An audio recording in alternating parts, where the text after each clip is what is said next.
बरेली से। जी। राधे राधे महाराज जी, आपके चरणों में कोटि कोटि प्रणाम। गुरु जी, ये जीव बरेली से है। गुरु जी, ये जीवात्मा 1 मई सन 2023 से दंडवती यात्रा कर रहा है। इसने जो देखा परखा उसके बारे में प्रश्न आपसे जानकारी लेना चाहता हूं। दंडवती कहाँ की कर रहे हो? गुरुजी, मैं जिला बरेली की तहसील नवाबगंज में गांव पड़ता है मुजैना संतोष, वहीं से दंडवती करते हुए आया हरिद्वार।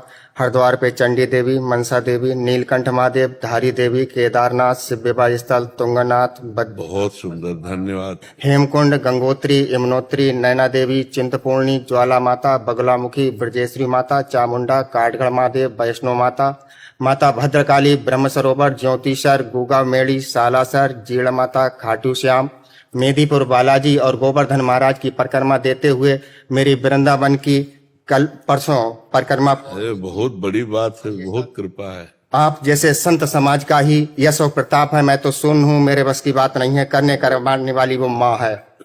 बहुत। महाराज जी, मेरा प्रश्न है, हाँ। मैंने जो भ्रमण में देखा परखा उसके अनुसार आपसे पूछ रहा हूँ। महाराज जी, साधु संत किसे कहते हैं? क्या साधु संत जटाजूट, दाढ़ी व भगवा रंग के वस्त्रों में ही होते हैं? नहीं, वस्त्र तो एक आचार्य परंपरा का भेष है।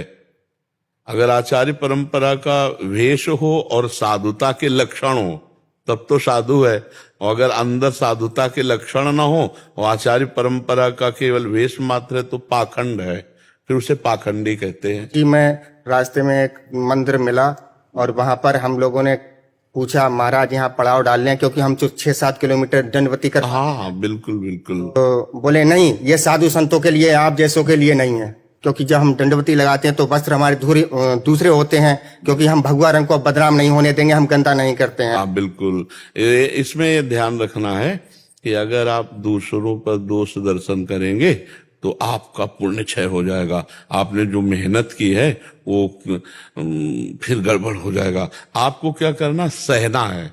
जैसे कोई कह रहा हम अपने यहाँ नहीं रहने देते, तो हम समझते हैं भगवान की आज ऐसी इच्छा है। गुरुजी, बस यही। हाँ, बहुत बड़ी। और उन पर हम दोष दर्शन न करें, उनकी निंदा न करें।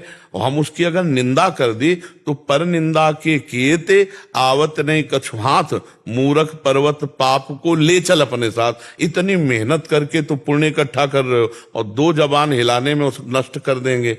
भाई एक दंडवत मारो तो देखो कैसा लगता है। और आप कितनी दंडवतें करते हुए कितने कितने भागवती के स्थानों पर आए। तो पहली बात तो अब किसी के पर, चाहे वो भले पाखंडी क्यों ना हो, आप किसी की निंदा ना करें।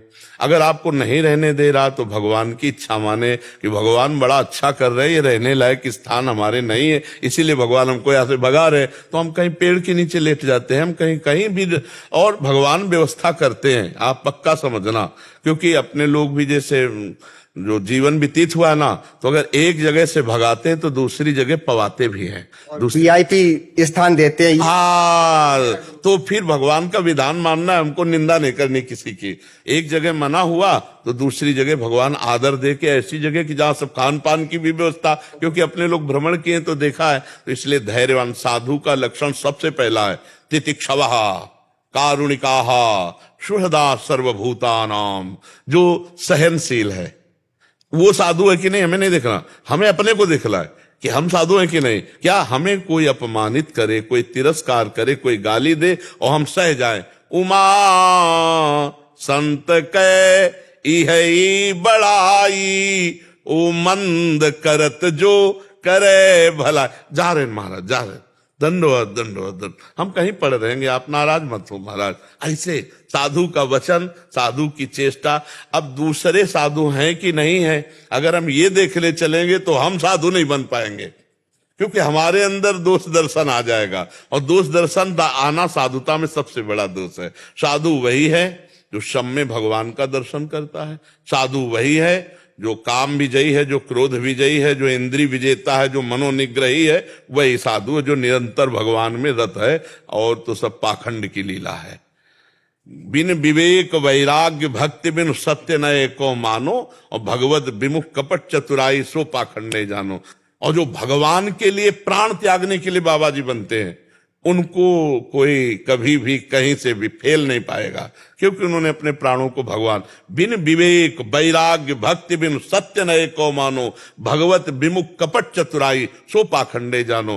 प्रायः कुछ ऐसे होते हैं जो सतमार्ग के पथिक होते हैं, नहीं तो सतमार्ग के झंडे के नीचे पाखंड का बहुत बोलबाला है।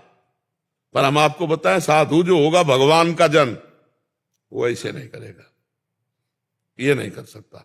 रुपए पैसे के लिए नहीं कर सकता, रोटी के लिए भिक्षान्न के लिए लिखा है तो वो भिक्षा जरूर मांग सकता है रोटी की, लेकिन रुपए पैसे के लिए ऐसे नहीं कर सकता। साधु जो होगा वो भगवान के लिए जो निकला है, उससे कभी गलत काम नहीं हो सकते।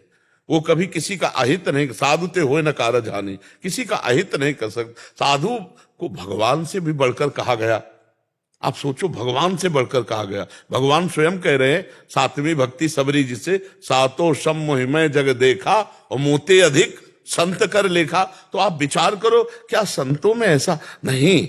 अब जैसे कोई परिक्रमा दे के या कोई ऐसे परेशान थकित है, हाओ हाओ बड़ा सम्मान करना चाहिए, आओ आओ धन्य है आपका जीवन, आज तो यहीं प्रसाद पाओ यहीं, और हो सके तो उसके चरण दबाए। आप इतने पवित्र तीर्थों में दंडोती परिक्रमा करके आ रहे हो, तो हम लाभ लें, आपके चरण दबा दें, आपको भोजन पवा दें, आप आज विश्राम करो। यही प्रेम है साधु में। प्रेम तो फिर प्रेम नहीं तो फिर अलग क्षेत्र हो जाता है। पर अपने को सब कुछ सहन करना है, अपने को साधुता धारण करनी, अपने को भगवत प्राप्त जो आप कर रहे हो ना, ये भगवत प्राप्ति के लिए रखना, इसको बेचना नहीं।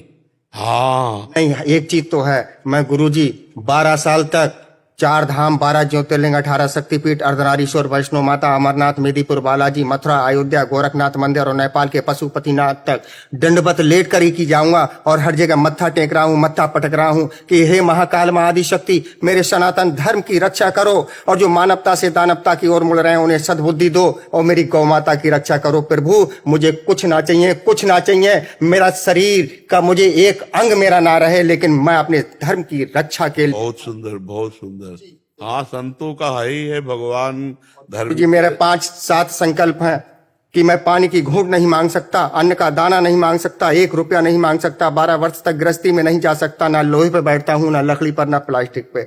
ये सब कुछ अगर कुछ श्रद्धा भाव से मुझे दे देगा तो स्वीकार कर लूंगा, लेकिन मांगूंगा नहीं। गंदी नाली का पानी पी लूंगा, पेड़ के पत्ते सूख के खा लूंगा, लेकिन मांगूंगा नहीं। मांगूंगा उस माँ से मांगूंगा, उस ब्रह्म शक्ति से मांगूंगा। बहुत, हाँ बहुत ठीक है। और गुप्त रखो।